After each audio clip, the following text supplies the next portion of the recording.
Good morning, dear students. Yesterday I gave you the summary of prose lesson. कल मैंने आपको prose lesson की summary दी थी. Because your exams are near, आपकी परीक्षाएं नज़दीक हैं और आप में से बहुत सारे स्टूडेंट्स ने बहुत लेट स्कूल ज्वाइन किया, बहुत लेट क्लासेस ज्वाइन की, जबकि मैं पिछले 2-2.5 महीने से लगातार आप लोगों को पढ़ा रहा हूँ और लगातार आप लोगों को वीडियो सेंड कर रहा हूँ, लगातार आपको नोट सेंड कर रहा हूँ. लेकिन आप में से बहुत सारे बच्चों ने लेट ज्वाइन किया और आपके एग्ज़ाम आ रहे हैं, इसलिए मैंने सोचा कि आप सब लोगों को रिवीजन दे दिया जाए. क्योंकि short questions, very short questions और ऑब्जेक्टिव टाइप के क्वेश्चंस आने हैं, इसलिए हमको इस चैप्टर का रिवीजन बहुत ज़रूरी है. तो मैं आपको आज शॉर्ट स्टोरी का फर्स्ट चैप्टर जो द गोल्ड वॉच है उसकी समरी में आपको बता रहा हूँ. ध्यान से सुनिएगा. गोल्ड वॉच का मतलब है सोने की घड़ी और इसके राइटर हैं पौंजीकारा राफी. यह कहानी एक व्यक्ति के बारे में है जिसका नाम शंकु था. उसके परिवार में उसकी पत्नी थी, उसके 2 बच्चे थे. उसकी पत्नी थी, उसके 2 बच्चे थे और उसकी पत्नी गर्भवती थी. तीसरा बच्चा जन्म लेने वाला था. शंकु चूंकि गरीब था, वो एक फैक्ट्री में काम करता था. वहाँ उसको प्रतिदिन 1 रुपया कमाई के रूप में मिला करता था और उसकी आय बहुत कम थी.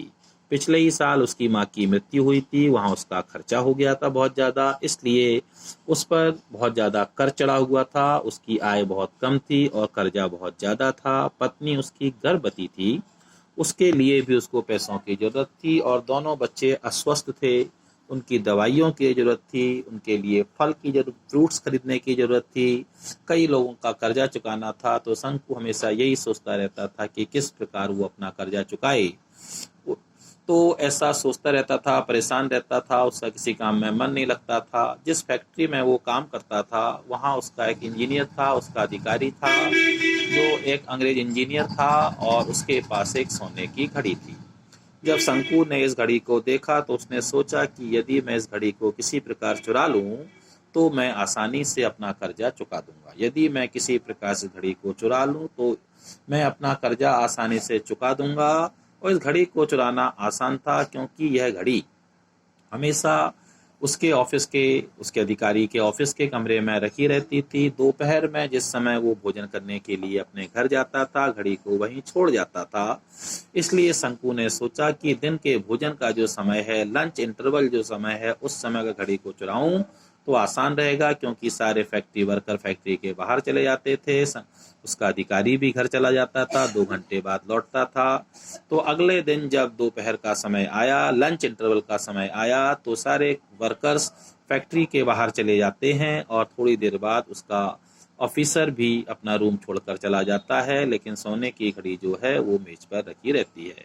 शंकु धीरे से कमरे के नजदीक जाता है, खिड़की को खोलता है, अपना हाथ आगे बढ़ाता है और घड़ी को अपने हाथ में उठा लेता है और उसको जेब में रख लेता है. और तभी वहां से एक व्यक्ति निकलता है और पूछता है कि तुम क्या कर रहे हो. एक माधवन नाम का व्यक्ति वहां से निकलता है और पूछता है तुम यहाँ खड़े होकर क्या कर रहे हो, यहाँ कोई नहीं है, तुम यहाँ क्या कर रहे हो. तो वो कहता है कुछ नहीं. और माधवन कहता है झूठ बोल रहे हो. ऐसा कहकर वो व्यक्ति वहां से चला जाता है. जब वो व्यक्ति वहां से चला जाता है तो शंकु के मन में ऐसा ख्याल आता है कि शायद इस व्यक्ति ने उसे घड़ी चुराते हुए देख लिया है. अब चूंकि घड़ी चुराते हुए देख लिया है तो वो बता देगा, और बता देगा तो चूंकि उसने तो घड़ी चुराई है, घड़ी तो उसकी जेब में रखी हुई है, इसलिए वो रंगे हाथों पकड़ा जाएगा. जब पकड़ा जाएगा तो उसको नौकरी से भी निकाला जाएगा. लोग उसका मजाक भी उड़ाएंगे, लोग हंसेंगे भी और उसकी जो स्थिति अभी वर्तमान में खराब है वो और ज़्यादा खराब हो जाएगी. तो शंकु इन सारे विचारों को सहन नहीं कर पाता है. वो बेचारा फिर से कमरे के नज़दीक जाता है, जेब में से घड़ी को निकालता है और फिर से टेबल पर रख देता है. और इस प्रकार शंकु की जो समस्याएं थीं, जो जहां थीं वहीं पर बनी रहती हैं और इसके साथ ही इस कहानी का एंड हो जाता है. तो dear student, this is just a revision of the lesson the gold watch. ये लेसन की समरी है, रिवीजन है, जो मैंने आपको इसलिए बताया जिससे कि जो शॉर्ट क्वेश्चंस आए उन शॉर्ट क्वेश्चंस को करने में आपको मदद मिल सके. Have a nice day. Bye bye.